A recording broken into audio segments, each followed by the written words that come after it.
Hi everyone, welcome to the channel. In this video you're going to learn all about past modals of deduction. So that's must have, might have, may have, could have, and also can't have. You'll learn when to use them, the correct pronunciation, and we'll look at lots of examples. If you find the video useful, then please hit like, and if you'd like to see more, why not subscribe to the channel? I've also got a video on present modals of deduction, which you might find interesting. Let's get started. Deduction is a guess based on evidence, and we use must have, could have, may have, might have, and can't have, plus V3. So V3 is verb 3. This is the past participle. So if we look at the verb go, went is the past simple, and then gone, this is your past participle, or verb 3. So this is the structure of the past tense modals of deduction, and we use must have when we're very sure, 99%, that something is true. Could have, may have, might have, 50%, it's possible.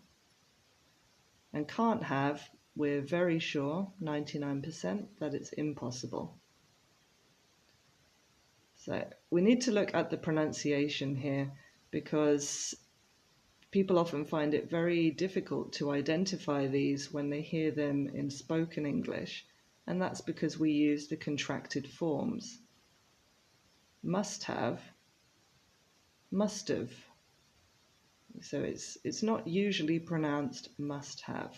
It's much more natural to say must have. Could have is contracted to could have. May have, may have.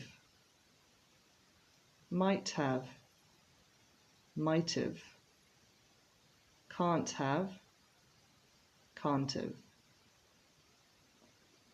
And you'll notice here that can't have is written with a double contraction. Now, I just want to point out that this is not correct in writing, okay?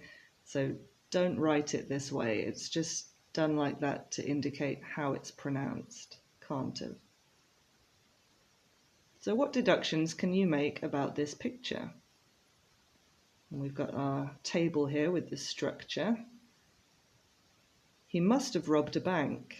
We can be very sure that this is what happened. He might have stolen $1,000.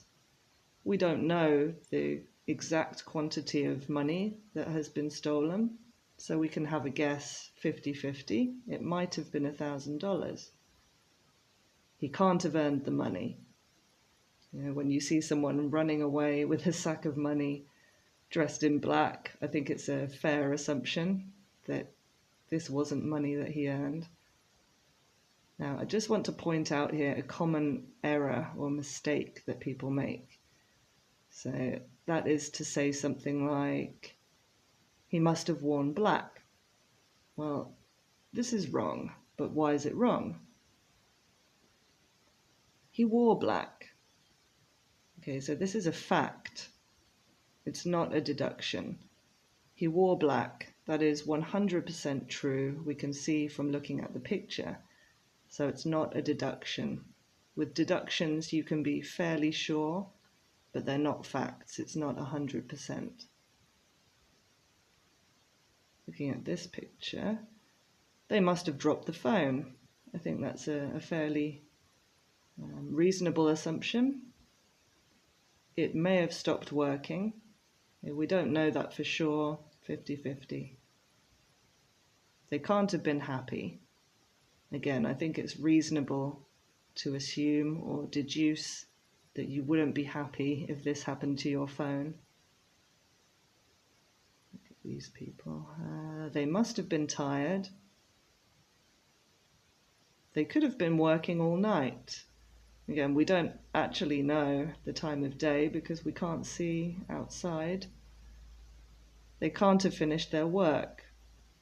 Again, I think it looks like the work is in progress, so it's reasonable to deduce that the work is not finished. And if they had finished, they would have gone home.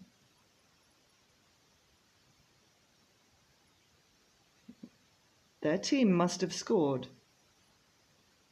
They might have just won the match. Again, this is a 50-50. We don't know if this is the end of the match or halfway through the match. They can't have seen the game before. If they'd seen it before, they wouldn't look so excited and surprised. She must have been hungry. Again, I think this is a reasonable deduction. She's licking her hand. She may have eaten a whole chocolate cake. It can't have been a lemon cake. I don't know about you, but I've never seen a lemon cake that's that colour. And the last picture here. They must have had an argument. Looking at their body language and the expression on their faces, I think it's fair to deduce that they've had an argument.